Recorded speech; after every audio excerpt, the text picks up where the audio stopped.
చాలా రకాల పప్పులు చేస్తుంటాం కానీ ఎప్పుడైనా కొత్తిమీర పప్పు ట్రై చేశారా?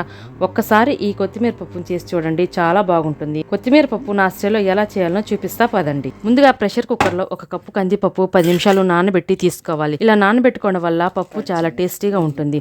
2 టమోటాలు, 7 పచ్చిమిర్చి, ఒక చిన్న ఉల్లిపాయ ముక్కలు, 1 గుప్పిడి కొత్తిమీర కాడలతో సహా వేసుకొని 1/2 టీ స్పూన్ పసుపు, 1/2 లీటర్ నీళ్లు పోసి మూత పెట్టుకుని స్టవ్ మీద పెట్టి 4-5 విజిల్స్ వచ్చే వరకు ఉంచుకోవాలి. తర్వాత చిన్న నిమ్మకాయ సైజ్ అంత చింతపండుని నానబెట్టుకొని కుక్కర్లోంచి గాలిపోయాక మూత తీసి పప్పు గుత్తితో మెత్తగా పప్పుని మిక్స్ చేసుకోవాలి. తగినంత ఉప్పు, నానబెట్టిన చింతపండు గుజ్జుని వేసుకోవాలి. తర్వాత స్టవ్ మీద ప్యాన్ పెట్టి 2 టేబుల్ స్పూన్ ఆయిల్ వేసి వేడవగానే 1 టేబుల్ స్పూన్ ఆవాలు, జీలకర్ర వేసి చిటపట అన్నాక 1 ఉల్లిపాయ ముక్కలు, 5-6 వెల్లుల్లి రెబ్బలు, 2 ఎండుమిర్చి వేసి బాగా దోరగా వేయించుకొని కొంచెం కరివేపాకు వేసి పోపుని పప్పులో వేసుకొని అంతా మిక్స్ చేసుకొని మళ్ళీ స్టవ్ పైన పెట్టి కొంచెం కొత్తిమీర వేసి 1 నిమిషం పాటు ఉడికించుకోవాలి.